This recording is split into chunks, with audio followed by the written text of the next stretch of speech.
Assalamualaikum warahmatullahi wabarakatuh. Hello everyone. I will share a statement from Miss Rika Aprianti. Before starting, I will introduce my group. There are Apriana Diuputri, Sinta Andila, Evie Niha Mangolailai, and myself, Wedi Kusuma.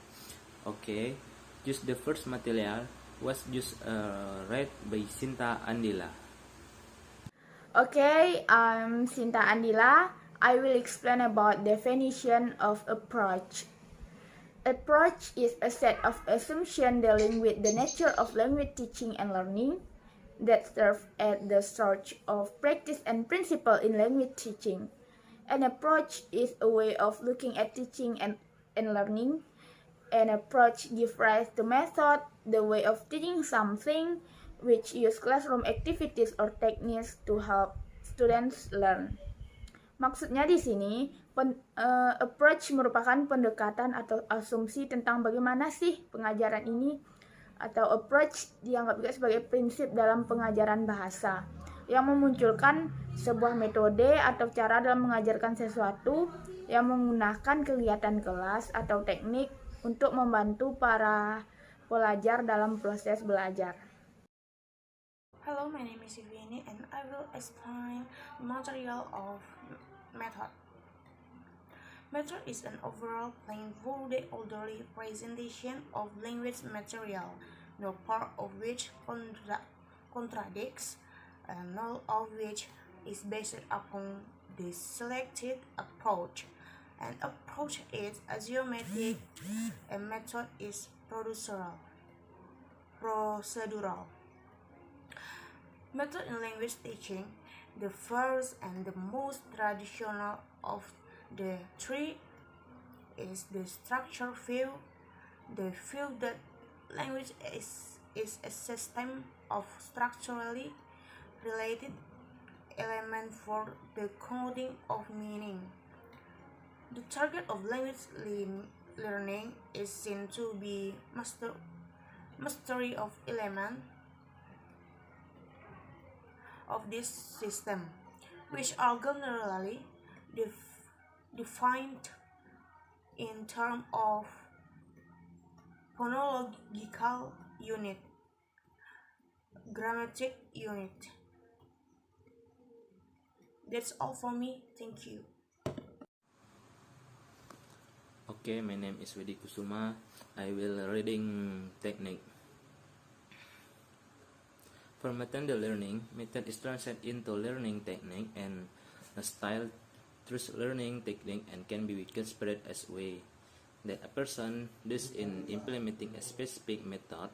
For example, they use the lecture method in a class with a relatively large number of students requires a spirited technique, which of course will the technique be different from the use of the lecture method in a class with a limited number of students.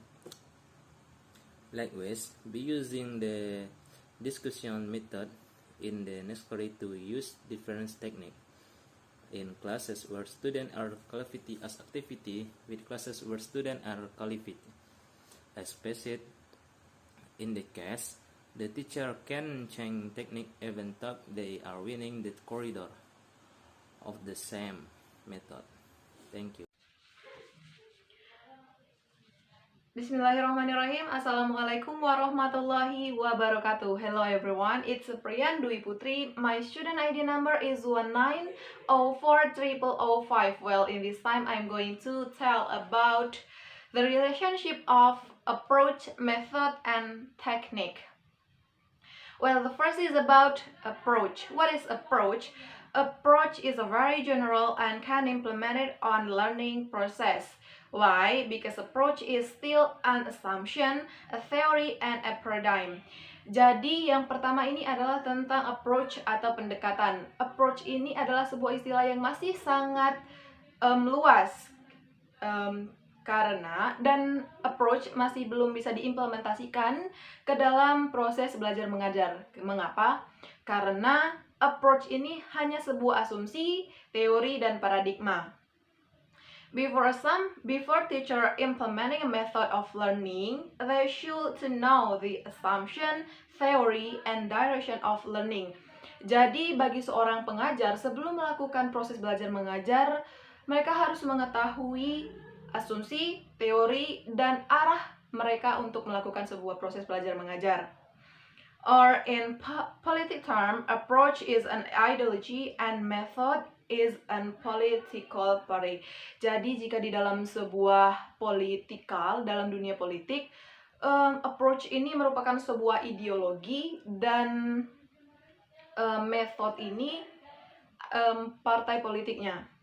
So from that we can conclude if approach is an assumption or theory and method is a way of implementing. Jadi dari penjelasan tadi dapat kita simpulkan bahwa approach ini adalah sebuah asumsi atau teori dan metode ini adalah sebuah cara untuk melakukan dalam pengimplementasiannya. And the last is about technique.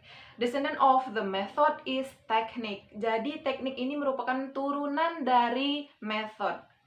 Technique is a trick how the method is obtained on process of learning. The method doesn't stop if we can improve with some trick that not incorrect from the rules. Jadi teknik ini adalah sebuah trik, sebuah alternatif yang kita munculkan dalam sebuah proses belajar mengajar. Dalam proses belajar mengajar yang kita lakukan tidak akan kaku jika kita mempunyai trik-trik atau cara-cara untuk menghidupkan suasana di dalam proses belajar mengajar selagi tidak melenceng dari aturan yang ada. Jadi dari sini dapat kita simpulkan hubungan antara approach, method, and technique. Approach ini adalah sebuah hal, asumsi atau teori yang secara luas, dan method ini adalah cara untuk mengimplementasikan approach atau teori tadi, dan teknik ini adalah sebuah tindakan atau trik yang kita lakukan. So that is from me. Oke, sekian dari kelompok kami. Assalamualaikum warahmatullahi wabarakatuh.